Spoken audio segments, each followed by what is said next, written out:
Welcome to shadow news. ముందుగా బులెటిన్లోని headlines చూద్దాం. కప్పలబండ పారిశ్రామిక వాడకు చేరుకున్న మంత్రి, స్థానికులు, కార్యకర్తలు ఆప్యాయంగా పలకరించిన Lokesh. YSR architecture and fine arts university విద్యార్థులతో భేటీ.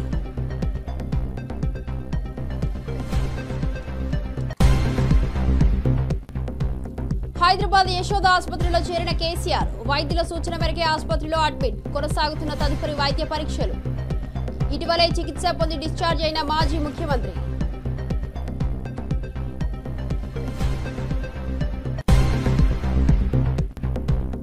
ఇంటర్ విద్యార్థి ఆవిష్కరణకు డిప్యూటీ సీఎం ప్రశంసలు. తక్కువ ఖర్చుతో బ్యాటరీ సైకిల్ రూపొందించిన యువకుడు. విద్యార్థిని వెనుక కూర్చోబెట్టుకుని సైకిల్ తొక్కిన ఉప ముఖ్యమంత్రి.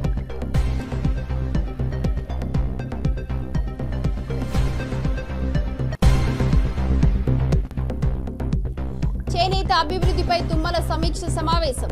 నూలు సబ్సిడీ, రుణాల పంపిణీ, మార్కెటింగ్ వ్యూహాలపై అధికారులతో చర్చ. చేనేత రంగాన్ని బలోపేతం చేయాలని స్పష్టం.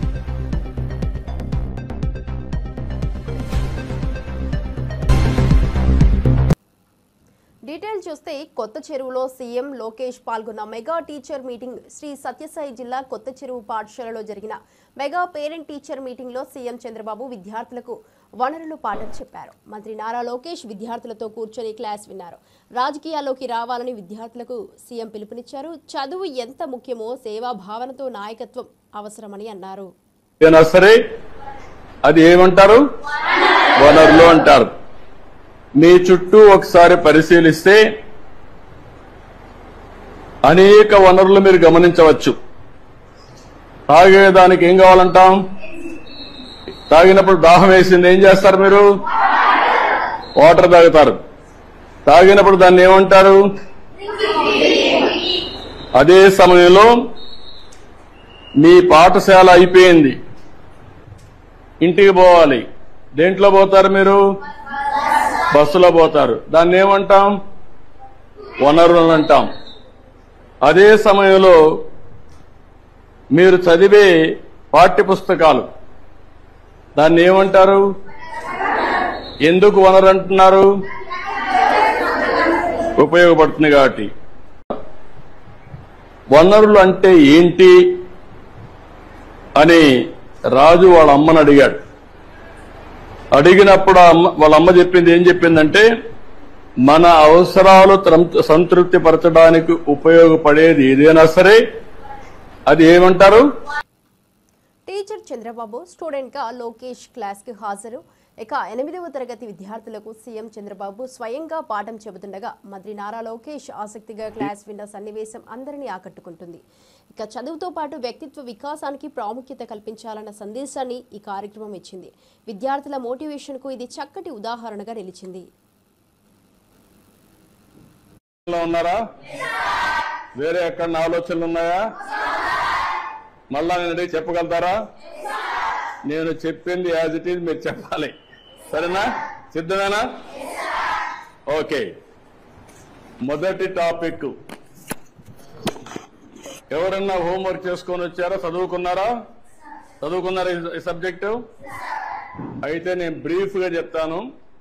చెప్పిన తర్వాత మీరు ఏదైనా అడిగితే సమాధానం కూడా చెప్పాలి. చెప్తారు కదా? ఓకే. మొదటి సబ్జెక్ట్ వచ్చి మనకు వనరులు. వనరుల గురించి మనకు ఒక చిన్న కథ. మోనా, రాజు తమ ఇంటిని శుభ్రపరుస్తూ వాళ్ళ తల్లితో గడుపుతా ఉంటారు. అప్పుడు ఈ బట్టలు, పాత్రలు, ఆహార ధాన్యాలు, దువ్వెనలు, తేనె సీసా, పుస్తకాలు చూడండి. వీటిలో ప్రతి ఒక్క దానికి ఉపయోగం ఉంటుంది అనింది. ఎవరు? మోనా చెప్పింది. అందుకే అవి ముఖ్యమైనవి, ఇవి అన్ని కూడా వనరులు అని ఎవరు చెప్పారు? అది అయిన తర్వాత వనరులు అంటే ఏంటి అని రాజు వాళ్ళ అమ్మని అడిగాడు. అడిగినప్పుడు వాళ్ళ అమ్మ చెప్పింది ఏం చెప్పిందంటే, మన అవసరాలు సంతృప్తి పరచడానికి ఉపయోగపడేది ఏదైనా సరే అది ఏమంటారు? వనరులు అంటారు. మీ చుట్టూ ఒకసారి పరిశీలిస్తే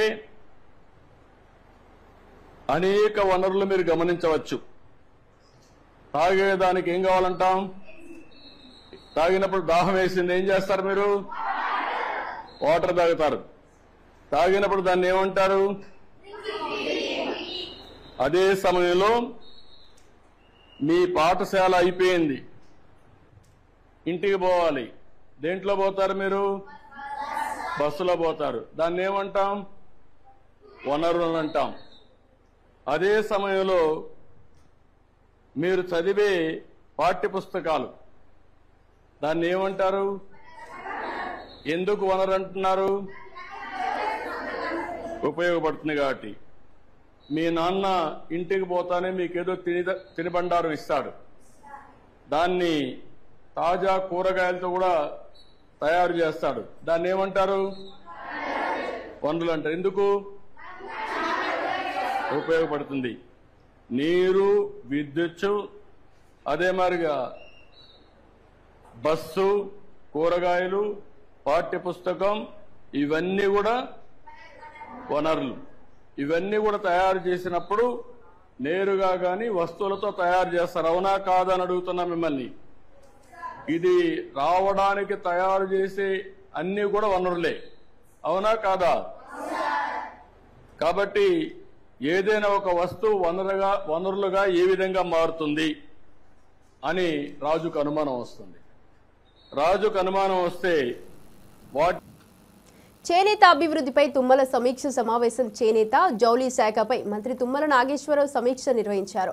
నూలు సబ్సిడీ, రుణాల పంపిణీ, మార్కెటింగ్ వ్యూహాలపై అధికారులతో చర్చించారు. గద్వాల్, పోచంపల్లి చీరల ఉత్పత్తి పెంపు, కార్మికుల సంక్షేమం కోసం మరిన్ని ఉపాధి అవకాశాలు కల్పించాలన్నారు. చేనేత రంగాన్ని బలోపేతం చేయాలని స్పష్టం చేశారు.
బెట్టింగ్ యాప్స్ పై ఈడీ కేసు నమోదు. సినీ ప్రముఖులు విజయ్ దేవరకొండ, రానా, మంచులక్ష్మి తదితరులపై బెట్టింగ్ యాప్స్ ప్రమోషన్ నేపథ్యంలో ఈడీ కేసులు నమోదు చేసింది. పీఎంఎల్ఏ చట్టం కింద విచారణ జరగనుంది. సైబరాబాద్ పోలీసులో ఎఫ్ఐఆర్ ఆధారంగా ఈ విచారణ మొదలైంది. సినీ సెలబ్రిటీలు, ఇన్ఫ్లుయెన్సర్లను ప్రశ్నించే అవకాశం ఉంది.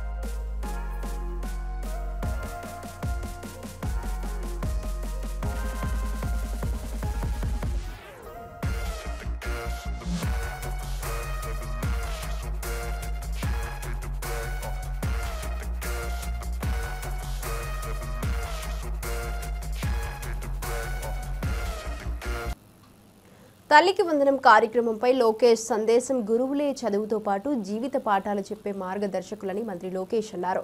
తల్లుల ఘనతను గుర్తించే విధంగా తల్లికి వందనం కార్యక్రమాన్ని ప్రభుత్వం చేపట్టిందన్నారు.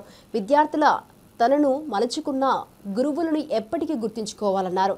విద్యారంగం పటిష్టతకు ఇది సరైన దిక్సూచి అని తెలిపారు. బ్లాక్ బోర్డ్ మీద చాక్ పీస్ తో అక్షరాలు రాసిన ఛాంపియన్స్ మన గురువులు.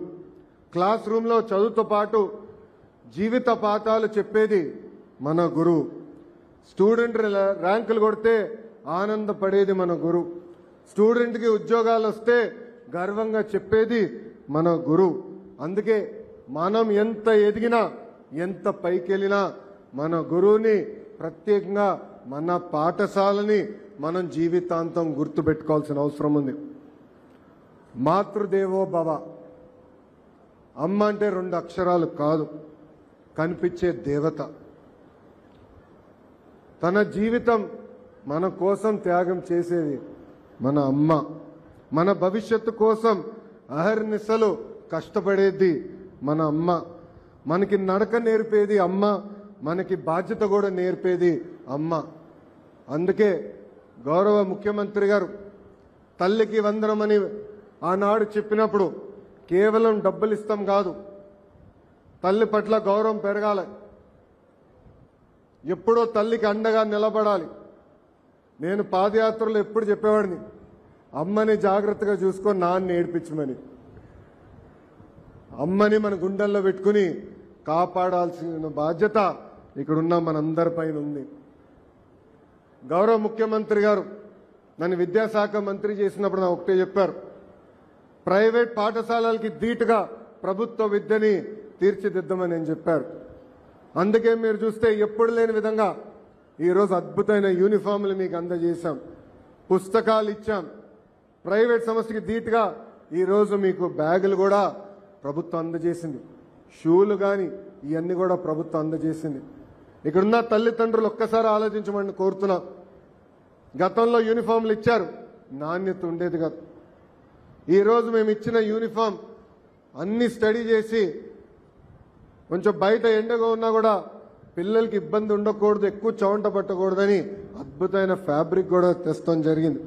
ఇంతేకాకుండా ప్రభుత్వ పాఠశాల అద్భుతమైన ఉపాధ్యాయులు ఉన్నారు, ప్రైవేట్ పాఠశాల కన్నా మెరుగైన క్వాలిఫికేషన్ ఉన్న ఉపాధ్యాయులు. బ్యాటరీ సైకిల్ వారడికి పవన్ కళ్యాణ్ ప్రోత్సాహం.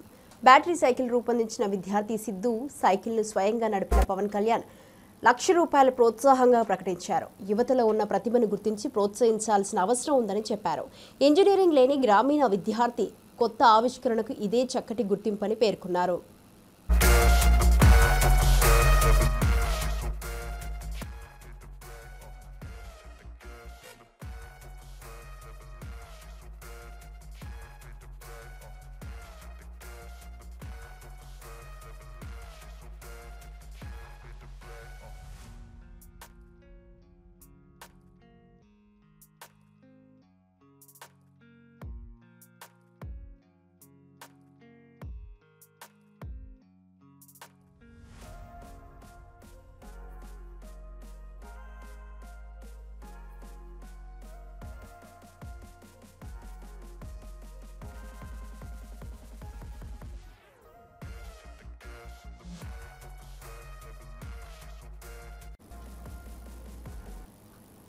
కేసీఆర్ ఆరోగ్య పరీక్షల కోసం యశోద ఆసుపత్రికి బీఆర్ఎస్ అధినేత కేసీఆర్ సాధారణ ఆరోగ్య పరీక్షల నిమిత్తం హైదరాబాద్లోని యశోద ఆసుపత్రిని సందర్శించారు.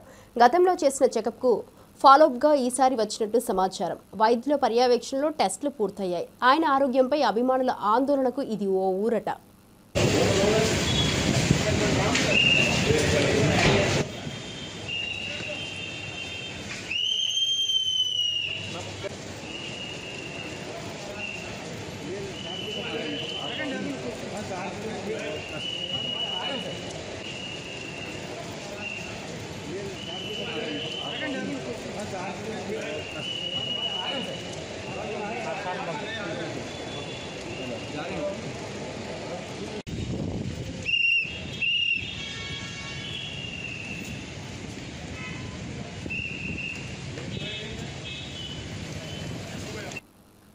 ఆలస్యం చేసిన ప్రాజెక్టులే ఇప్పుడు సమస్యల కారణం. 10 ఏళ్లుగా పెండింగ్లో ఉన్న ప్రాజెక్టులను పూర్తి చేయకపోవడమే ప్రస్తుతం ఏర్పడిన సమస్యలకి మూల కారణమని డిప్యూటీ సీఎం భట్టి విక్రమార్క అన్నారు. కాంగ్రెస్ ప్రభుత్వం వాటిని త్వరగా పూర్తి చేస్తుందని హామీ ఇచ్చారు. ప్రజల నమ్మకాన్ని నిలబెట్టుకునేందుకు తాము కృషి చేస్తామన్నారు. ఏరియా తక్కువ ఉన్నప్పుడు కూడా బచావత్ ట్రిబ్యునల్ వేసినప్పుడు అప్పటి వరకు ఉన్నటువంటి ఉమ్మడి రాష్ట్రంలో ఉన్న ప్రాజెక్టులన్నిటి కూడా నీటి కేటాయింపులు ఇవ్వాలనేటువంటి ఆలోచనతో మనకి మిగతా రాష్ట్రాల క్యాచ్మెంట్ ఏరియా కంటే కూడా తక్కువ ఉంటే కూడా కొద్దిగా ఎక్కువ కేటాయించారు. దీనికి కారణం ఏంటంటే ఆల్రెడీ ప్రాజెక్టులు కట్టుకొని ఉంటే, ఇరిగేషన్ ఏరియా నడుస్తూ ఉంటే ట్రిబ్యునల్స్ కంపల్సరీ ఆ వాటర్ అలాట్మెంట్ చేయాలి. దాంట్లో భాగంగానే మనకు కొన్ని కేటాయించారు. ఆయన ఆ బచావ్ ట్రిబ్యునల్ ఇచ్చినటువంటి జడ్జిమెంట్ పైన సరే ఎవరో ఓ పెద్ద మనిషి సుప్రీంకోర్టు పోవటం వల్ల అది ఆగిపోయింది. మధ్యలో ఆ తర్వాత బ్రజేష్ కుమార్ ట్రిబ్యునల్ వచ్చింది. ఈ మధ్యలో 2004లో ఈ ట్రాన్సిట్ పీరియడ్ లో కృష్ణానది పైన ఇంకా త్వరితగతిన కొన్ని ప్రాజెక్టులు టేకప్ చేసి కంప్లీట్ చేస్తే రేపొద్దున మళ్ళీ బ్రజేష్ కుమార్ వచ్చినప్పుడు వాటర్ అలాట్మెంట్ కూడా సీరియస్ గా ఉంటుంది. క్యాచ్మెంట్ ఏరియా కంటే కూడా ఈ ప్రాజెక్టులు ఆన్ గోయింగ్ ఉంటాయి కాబట్టి కంపల్సరీ ఇవ్వాల్సినటువంటి పరిస్థితి వస్తుందనేటువంటి ఆలోచనతో ఆనాటి ఉమ్మడి రాష్ట్రంలో కాంగ్రెస్ ప్రభుత్వం సీరియస్ గా అన్ని ప్రాజెక్టులు టేకప్ చేసి ఆ చేసినటువంటి ప్రాజెక్టులన్నింటినీ ఈ 10 సంవత్సరాల టీఆర్ఎస్ ప్రభుత్వం కంప్లీట్ చేసి ఉంటే ఈ రోజు అసలు ప్రాబ్లం లేదు. కేవలం టీఆర్ఎస్ ప్రభుత్వం ఆ మనం స్టార్ట్ చేసిన ప్రాజెక్టులు పూర్తిగా కంప్లీట్ చేయలేదు, యూటిలైజేషన్ లో తీసుకొని రాలేదు. కాబట్టే ఈ రోజు అసలు కృష్ణా జలాల పైన మనకి నీళ్ల సమస్య అని చర్చ వస్తాం. అంటే దీని మొత్తానికి కారణం ద్రోహం జరిగిందంతా టీఆర్ఎస్ ప్రభుత్వం వారి నాయకత్వం కంప్లీట్ చేయలేకపోవటం వల్లనే తెలంగాణ రాష్ట్రానికి చాలా పెద్ద నష్టం జరిగింది. ఆ నష్టాన్ని ఇప్పుడున్నటువంటి ప్రభుత్వం రేవంత్ రెడ్డి గారి నాయకత్వంలో ఉత్తమ్ కుమార్ రెడ్డి గారు ఇద్దరు కలిసి సీరియస్ గా కేంద్రం పైన కొట్లాడుతా ఉన్నారు నీటి కేటాయింపు కోసం. ఇది ప్రధానంగా మనం ప్రజల్లో తీసుకున్నాం. తెలంగాణలో వరి అవసరం లేదన్న బీజేపీ ఎంపీ, దేశంలో ఎవ్వరూ ఆకలితో చనిపోవడం లేదని, అందుకే తెలంగాణలో వరి సాగు అవసరం లేదని బీజేపీ ఎంపీ కొండా విశ్వేశ్వరరెడ్డి అన్నారు. ఈ వ్యాఖ్యలు తీవ్ర విమర్శలకు దారితీశాయి. వరి రైతుల కష్టాలను గౌరవించని వ్యవహారం ఇదంటూ రైతు సంఘాలు ఆగ్రహం వ్యక్తం చేశాయి. చెప్పిండు లెక్కలేందంటే 1 కోటి టన్నులు మనం తింటామంట. మనం 1 కోటి టన్నులు తినము. యావరేజ్గా ఒక మనిషి 72 కేజీలు తింటాడు ఈ ఏడాదికి. ఒక మనిషి అంటే యావరేజ్గా చిన్నపిల్లలు తక్కువ తింటారు, ముసలి తక్కువ తింటారు, లేబర్ పనిచేసేటోళ్ళు ఎక్కువ. యావరేజ్గా 72 కేజీలు. 4 కోట్ల జనాభా ఇంటూ 72 కేజీలు అంటే అవి 27-29 లక్షల టన్నులు అవుతాయి. అది బియ్యం అంటే అది బియ్యం తయారవుతుంది. ఎన్ని ఒడ్లు కావాలి, కన్వర్షన్ రేషియో యాడ్ చేస్తే దాదాపు 45 లక్షల టన్నులు. మనం తినే వరి 45 లక్షల టన్నులు తింటే మనం పండించే వరి 2,80,000 టన్నులు పండిస్తాం. ఎవరికి అవసరం ఇది? వరి లేక ఎవరైనా ఆకలితో చచ్చిపోతుండ్రా? భారతదేశంలో ఒక్కడు కూడా చచ్చిపోతుంది. ప్రతి రాష్ట్రంలో వరి ఎక్కువ ఉన్నది. ప్రతి రాష్ట్రంలో. మన తెలంగాణలో వరి అవసరం లేదు. మనం తినే వరి వెనకట మాజీ ముఖ్యమంత్రి ఏదో చెప్పిండు లెక్కలేందంటే 1 కోటి టన్నులు మనం తింటామంట. మనం 1 కోటి టన్నులు తినము. యావరేజ్గా ఒక మనిషి 72 కేజీలు తింటాడు ఈ ఏడాదికి. ఒక మనిషి అంటే యావరేజ్గా చిన్నపిల్లలు తక్కువ తింటారు, ముసలి తక్కువ తింటారు, లేబర్ పనిచేసేటోళ్ళు ఎక్కువ. యావరేజ్గా 72 కేజీలు. 4 కోట్ల జనాభా ఇంటూ 72 కేజీలు అంటే అవి 27-29 లక్షల టన్నులు అవుతాయి. అది బియ్యం అంటే అది బియ్యం తయారవుతుంది. ఎన్ని ఒడ్లు కావాలి, కన్వర్షన్ రేషియో యాడ్ చేస్తే దాదాపు 45 లక్షల టన్నులు. మనం తినే వరి తెలంగాణ లేని మ్యాప్పై దాసోజు శ్రావణ్ మండిపాటావు. బీజేపీ నేత పీవీఎన్ మాధవ్ బహుకరించిన ఇండియా మ్యాప్లో తెలంగాణను తీసివేసిన విషయాన్ని బీఆర్ఎస్ ఎమ్మెల్సీ దాసోజు శ్రావణ్ తీవ్రంగా ఖండించారు.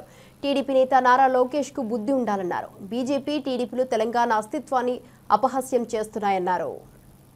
ఈ భారతదేశం మ్యాప్ లో గనక మీరు నిశ్చితంగా కొంత జూమ్ చేసి గనక మీరు చూసినట్లయితే మిత్రులారా, దీంట్లో ఛత్తీస్గఢ్ కనబడుతుంది.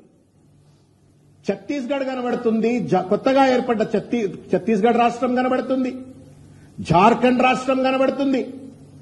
కానీ 70 సంవత్సరాల పాటు నిరంతర పోరాటాల తర్వాత, త్యాగాల తర్వాత, ప్రజాస్వామిక ఉద్యమం తర్వాత, రాజ్యాంగ నిబద్ధతతో తెలంగాణ రాష్ట్రాన్ని మనం సాకారం చేసుకుంటే ఘనమైనటువంటి ఒక సాంస్కృతిక చరిత్ర కలిగినటువంటి ప్రత్యేకమైనటువంటి ఒక తెలంగాణ చరిత్ర కలిగినటువంటి తెలంగాణ పటం మాత్రం ఈ మ్యాప్ లో కనబడతలేదు.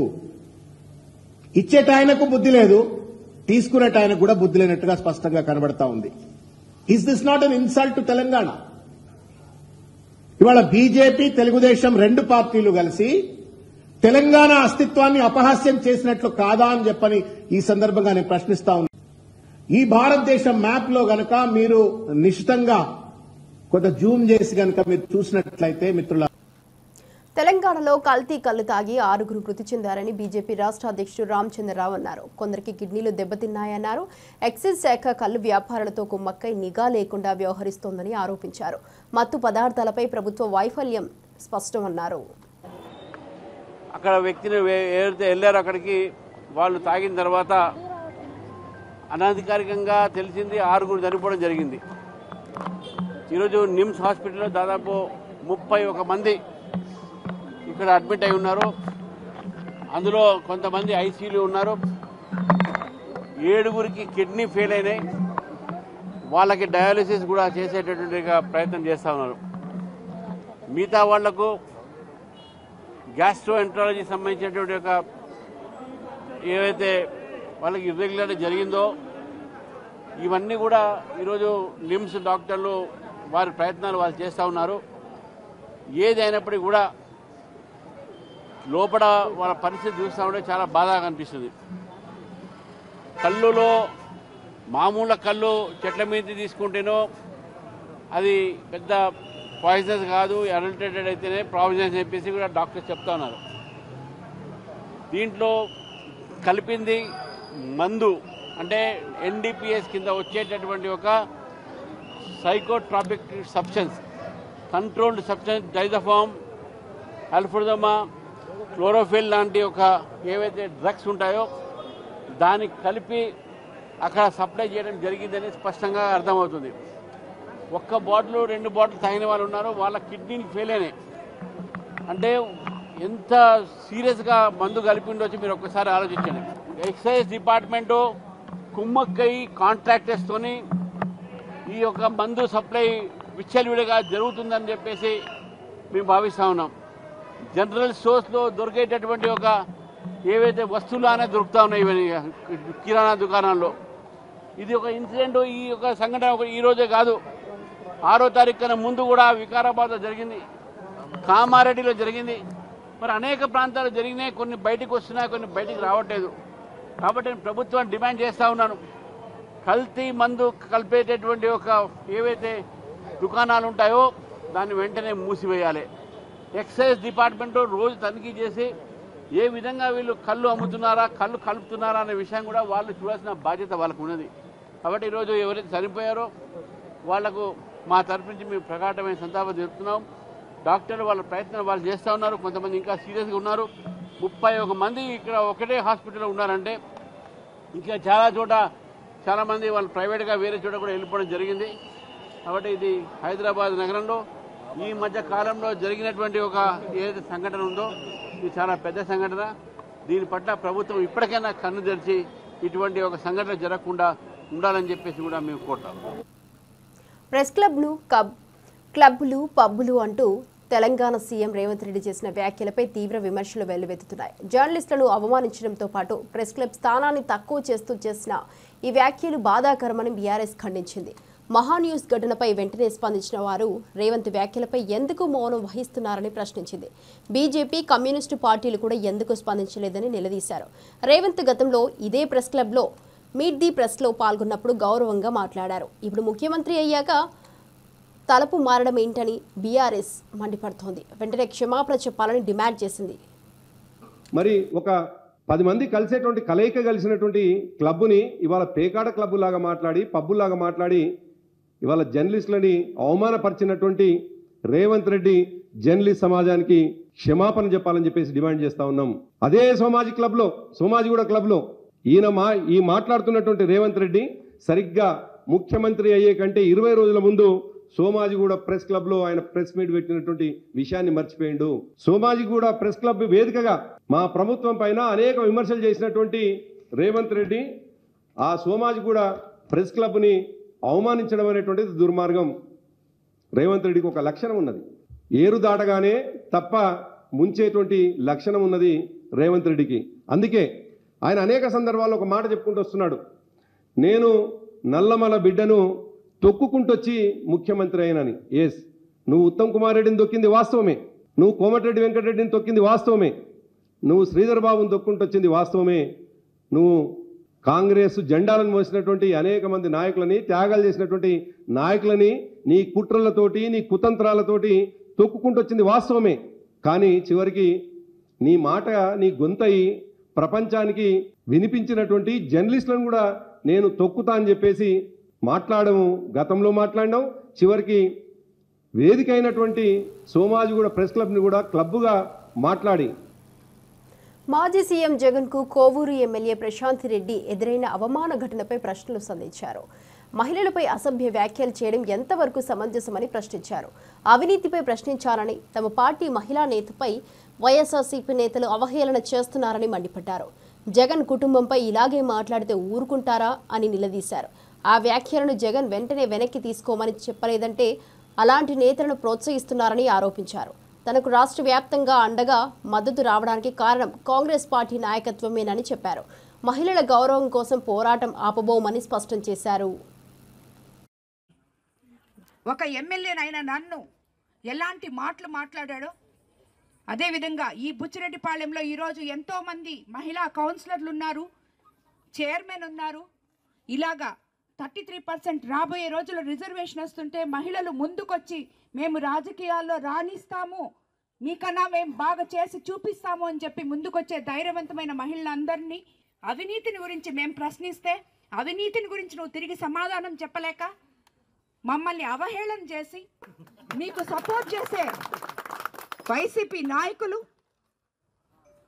నేను ఈరోజు జగన్మోహన్ రెడ్డి గారిని కూడా అడుగుతున్నాను, సార్ మీరు ఎందుకు మీ వాళ్ళని ఇలా ఎంకరేజ్ చేస్తున్నారు?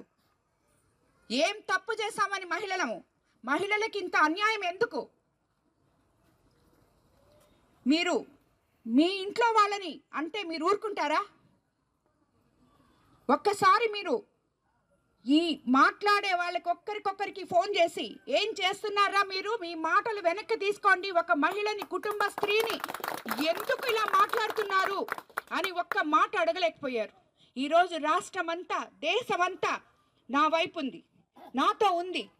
అందుకు కారణం తెలుగుదేశం పార్టీ నాయకత్వం, ఎంతో పటిష్టమైన నాయకత్వం, ఉమ్మడి ప్రభుత్వం.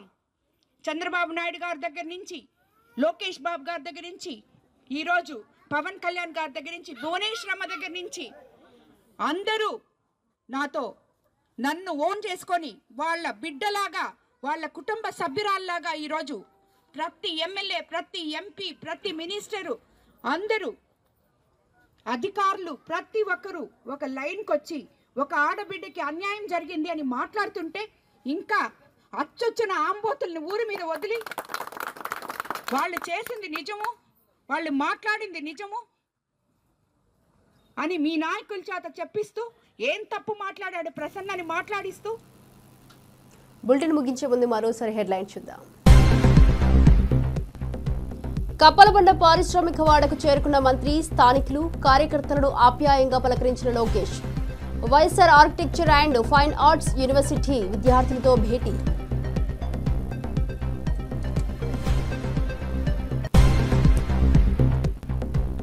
హైదరాబాద్ యశోద ఆసుపత్రిలో చేరిన కేసీఆర్. వైద్యుల సూచన మేరకే ఆసుపత్రిలో అడ్మిట్, కొనసాగుతున్న తదుపరి వైద్య పరీక్షలు. ఇటీవలే చికిత్స పొంది డిశ్చార్జ్ అయిన మాజీ ముఖ్యమంత్రి.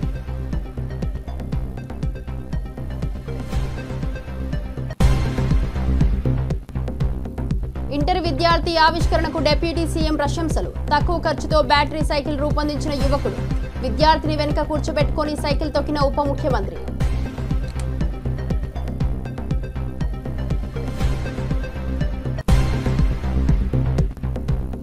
చేనేత అభివృద్ధిపై తుమ్మల సమీక్ష సమావేశం. నూలు సబ్సిడీ, రుణాల పంపిణీ, మార్కెటింగ్ వ్యూహాలపై అధికారులతో చర్చ. చేనేత రంగాన్ని బలోపేతం చేయాలని స్పష్టం.